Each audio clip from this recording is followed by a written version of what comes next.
नमस्कार दोस्तों। तो एनटीपीसी ग्रेजुएट लेवल का डेट आ चुका है एग्ज़ाम के लिए। तो उसी से रिलेटेड सामान्य ज्ञान में हिस्ट्री टॉपिक से पाषाण काल और सिंधु सभ्यता, यह प्रीवियस ईयर का प्रश्न है। यानी पिछले जो भी 21-19 साल 2019 में आए हैं, ये सभी प्रीवियस ईयर के प्रश्न हैं जो कि बहुत 90% करते हैं। तो चलिए वीडियो को शुरू करते हैं। पहला प्रश्न देखते हैं। इनमें से कौन सा पाषाण युग यानी स्टोन एज के प्रमुख कलाओं के अंतर्गत नहीं आता। यानी इसमें से खोजना है कौन नहीं आता। तो इसका ऑप्शन उत्तर होगा सी, ताम्रपाषाण। ताम्रपाषाण नहीं आता। उसके अलावा पुरापाषाण, नवपाषाण, मध्यपाषाण, ये तीनों स्टोन एज में आते हैं। ये ध्यान रखिएगा। देखिए इसमें एक्सप्लेन कर देता हूँ। पाषाण युग में मनुष्य पत्थर के औजारों का प्रयोग करता था। पाषाण युग में याद रखिएगा। और पाषाण युग के 3 चरण जो कि पुरापाषाण, मध्यपाषाण तथा नवपाषाण है। तो प्रश्न बनेगा पाषाण युग में कितने चरण होते हैं। तो 3 चरण याद रखिएगा। और ताम्रपाषाण युग जो कि नवपाषाण युग के बाद आरंभ हुआ, जो कि पाषाण युग में नहीं जोड़ा जाएगा। तो जिसमें मनुष्य तांबे के औजारों का उपयोग करने लगा। लगभग 5000 ईसा पूर्व में मनुष्य ने सर्वप्रथम तांबा धातु का प्रयोग किया था। अब अगला प्रश्न देखते हैं। भीमबेटका की गुफाओं की खोज कब हुई थी। तो दोस्तों बता दूं कि ऑप्शन बी 1957 से 1958 के बीच भीमबेटका की गुफाओं की खोज हुआ था। देखिए इसका भीमबेटका की गुफा भारत के मध्य प्रदेश के रायसेन जिले में स्थित है। इससे प्रश्न यह बनेगा कि पूछेगा भीमबेटका भारत के किस राज्य में है, या राज्य बोल देगा, यानी मध्य प्रदेश दे देगा और जिला पूछ देगा। तो रायसेन जिला में है। यह गुफाएं चारों तरफ से विंध्य पर्वतमालाओं से घिरी हुई है। यह एक पुरापाषाणिक गुफा आवास है जिसकी निरंतरता मध्य ऐतिहासिक काल तक रही है। इसकी खोज डॉक्टर विष्णु श्रीधर वाकर द्वारा 1957 से 1958 में की गई। देखिए एक और टॉपिक मिल गया प्रश्न बनने का। पूछा जाएगा कि भीमबेटका की खोज किसने किया। तो डॉक्टर विष्णु श्रीधर वाकर द्वारा। और कब। तो 1957 से 1958। वर्ष 2003 में यूनेस्को ने इसे विश्व धरोहर स्थल घोषित किया। यह भी प्रश्न बनेगा कि कब घोषित किया विश्व धरोहर में यूनेस्को ने। अगला है भीमबेटका के शैलाश्रय निम्नलिखित में से किसके लिए प्रसिद्ध है। शैलाश्रय ऑप्शन डी इसका उत्तर होगा। भारतीय उपमहाद्वीप पर मानव जीवन के प्राचीनतम चिन्हों के वजह से। यह प्रश्न का उत्तर होगा उस शैला क्षेत्र जिसमें दर्शाया जाता है भारतीय उपमहाद्वीप के बारे में। यह खासियत है भीमबेटका शैला चित्र का। यह प्राचीनतम चिन्हों का एक वजह बनता है। देखिए बताया गया मध्य प्रदेश के विंध्य क्षेत्र में भोपाल के दक्षिण पूर्व में रायसेन जिले में अवस्थित भीमबेटका गुफाओं में मानव जीवन के प्राचीनतम चिन्हों के प्रमाण मिले हैं। यानी जो वो रहते थे वहाँ के, किस प्रकार का घर, क्या क्या चीज़ें रखते थे, वो सब चीज़ें मिलती हैं वहाँ। यद्यपि यहाँ अधिकांश चित्रकारी मध्य युग की है। मध्यपाषाण युग की जो 3 पाषाण युग बताए थे उसमें से मध्यपाषाण का अधिकांश चित्रकारी मिलता है। किंतु यहाँ उत्तर पुरापाषाण, ताम्रपाषाण काल, प्रारंभिक ऐतिहासिक और मध्यकालीन युग के भी चित्र मिलते हैं। उसके अलावा अगला देखते हैं। भारत में पाषाणकालीन शिला चित्रकारी कहाँ पाई जाती है। तो उत्तर होगा ऑप्शन बी भीमबेटका। अभी बताया था उस लाइन में। अगला है निम्नलिखित में से कौन सा मानव गतिविधि एवं साक्ष्य के ऐतिहासिक काल का सही अनुक्रम है। तो इसका उत्तर हो जाएगा ऑप्शन ए। पहले पुरापाषाण काल है जो कि पहले ही क्वेश्चन में बताया था। फिर मध्य काल आता है, मध्यपाषाण काल, फिर उसके बाद नवपाषाण काल आता है। यह सही क्रम है सभ्यता के प्राकृतिक ऐतिहासिक काल का। अगला देखते हैं। अगला से पहले इसी में समझा देता हूँ कि क्या था। प्रागैतिहासिक काल से तात्पर्य इतिहास के उस युग से होता है जब मानव ने लिपि अथवा लेखन का विकास नहीं किया था।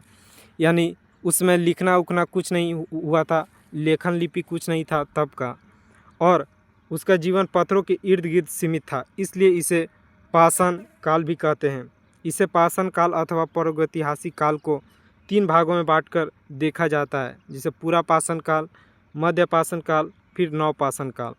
अगले प्रश्न से पहले हम लोग जानते हैं, देखिए यहाँ पे प्राचीन भारत का इतिहास के बारे में, जो कि पहले बताया था प्रागैतिहासिक काल का लक्षण यानी किससे पता चलता है, और फिर अधऐतिहासिक काल के लक्षण देखेंगे और ऐतिहासिक काल के लक्षण।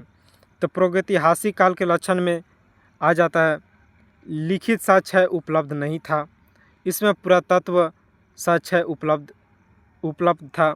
और तीसरा उदाहरण पाषाण काल, जिसका देखिए 3 उदाहरण है, जैसे पूरा पाषाण काल। पूरा देखिए प्रश्न बनता है पूरा पाषाण काल या मध्य पाषाण काल या नवपाषाण काल, तीनों का समयावधि यानी कब से कब था। तो 5 लाख ईसा पूर्व से 10,000 ईसा पूर्व तक पूरा पाषाण काल का समय था। फिर आ जाता है मध्य पाषाण काल, इसका 9,000 से 4,000 तक के बीच के था। फिर आता है नवपाषाण काल, इसका 7,000 से 1,000 तक ईसा पूर्व तक के था। और अगला देखते हैं अधऐतिहासिक काल के लक्षण। इसमें लक्षण में मिलते हैं लिखित साक्ष्य उपलब्ध मिलता है, लेकिन लिपि गुण एवं अपठनीय थी, यानी आप पढ़ नहीं सकते थे, ऐसी लैंग्वेज पे होती थी। उदाहरण संदेह सभ्यता थे। और ऐतिहासिक काल के लक्षण यह है कि पुरातात्विक एवं साहित्यिक साक्ष्यों के आधार पर निर्धारित था, यानी इसका लिखित और पुरातात्विक जो पुराने समय के चीज़ें थे वह साक्ष्य मिलता है। अगला सिंधु घाटी सभ्यता के समय में शिल्प निर्माण के लिए शिप कहाँ से प्राप्त किए जाते थे? तो उत्तर होगा ऑप्शन सी, नागेश्वर से प्राप्त किए जाते थे। सिंधु घाटी सभ्यता के समय में शिल्प निर्माण के लिए शिप नागेश्वर, जो कि गुजरात से स्थित है, वहाँ से प्राप्त किए जाते थे।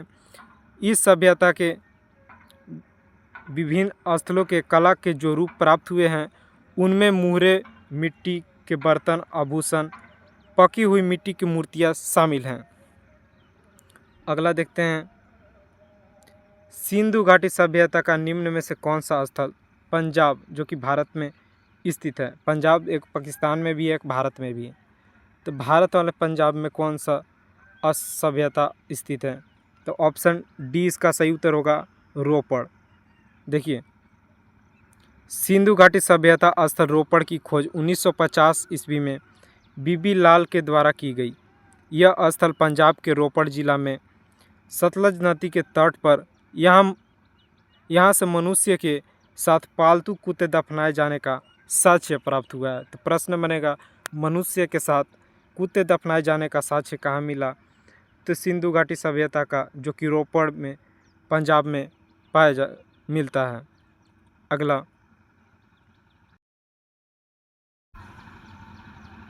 अगला है हड़प्पा की अधिकांश मानक मुहरें डैश नामक एक प्रकार के मुलायम पत्थर से बनी होती है, यानी किस पत्थर का बताना है, जो 2x2 बीमा के साथ वर्गाकार आकृति का होता था, यानी स्क्वायर के शेप में, तथा जिसका उपयोग व्यावसायिक उद्देश्यों के लिए किया जाता था।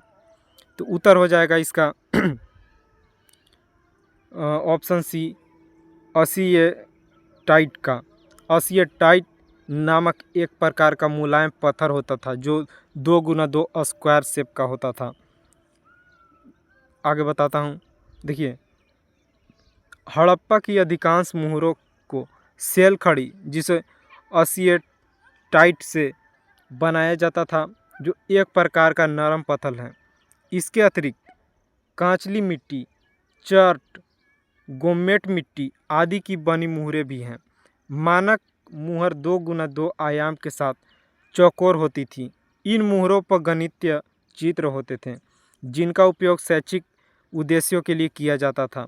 सभी मुहरों में जानवरों की तस्वीर एक चित्रमय लिपि में लिखी गई है, जो कि अभी तक स्पष्ट नहीं है, जिन पर मुख्य दर्शाए गए जानवर बाघ, हाथी, वृषभ, गेंडा, भैंसा, हिरन, खरगोश और बकरे थे। ये लाइनें काफ़ी याद करने वाली है, इसे बीच बीच में प्रश्न पूछ देगा। अगला, धौलावीरा। देखिए धौलावीरा किस राज्य में स्थित है? भारत के।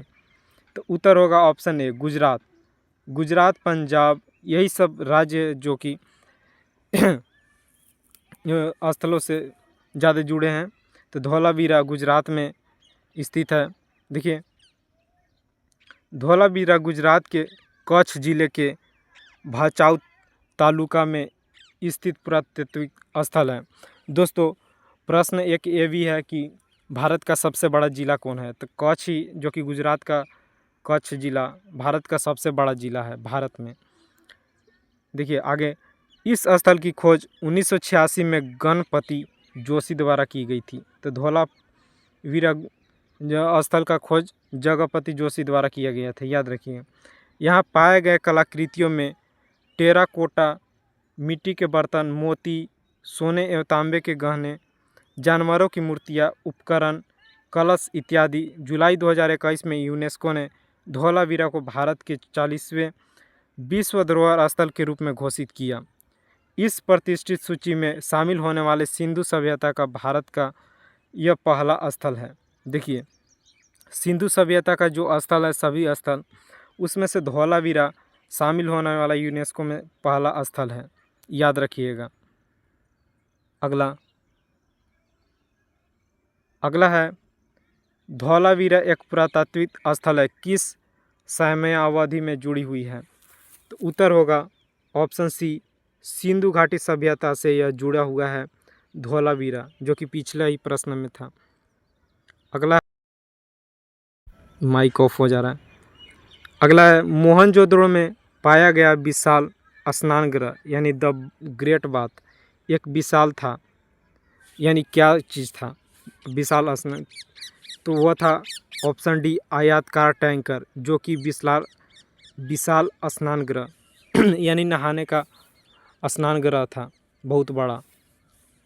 देखिए इसका एक्सप्लेन, मोहनजोदड़ो में पाया गया विशाल स्नानगृह एक विशाल आयताकार टैंक था। मोहनजोदड़ो में सिंधु घाटी सभ्यता का सबसे बड़ा स्थल था। इसकी खोज रखालदास बनर्जी ने 2022 में की थी। यहाँ से एक सील में 3 मुख वाले देवता पशुपतिनाथ की मूर्ति मिली है।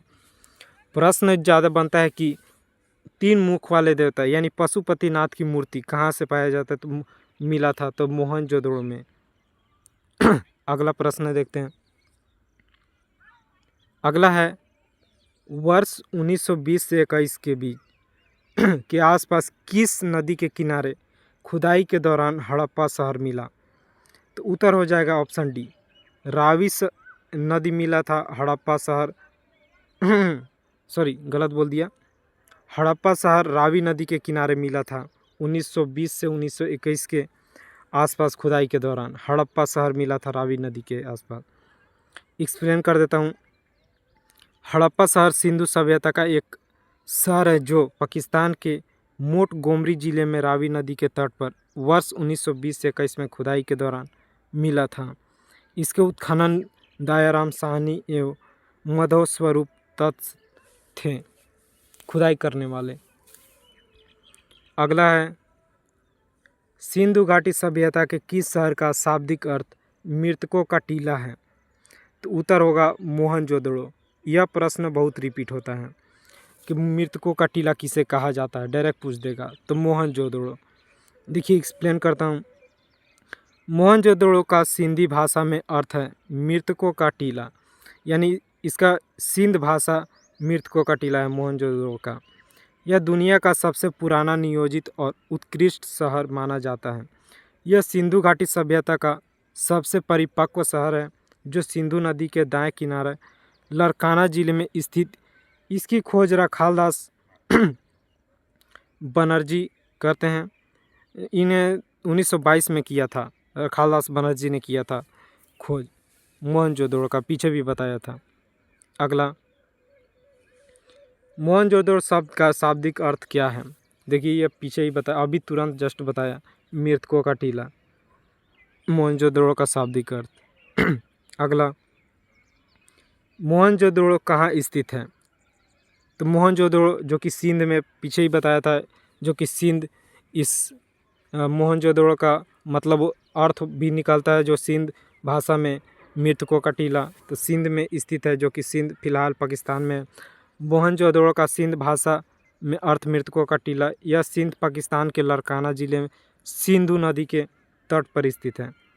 इसकी खोज 1922 में रखालदास बनर्जी ने की थी। यहाँ की शासन व्यवस्था राजतंत्रात्मक न होकर के जनतांत्रात्मक थी। एक और प्रश्न बनेगा कि मोहनजोदड़ो की शासन व्यवस्था कैसी थी? ऑप्शन दे देगा, राजतंत्रात्मक, लोकतंत्रात्मक, जनतांत्रात्मक। तो इसका सही उत्तर होगा जनतांत्रात्मक, वहाँ की राज्य व्यवस्था थी।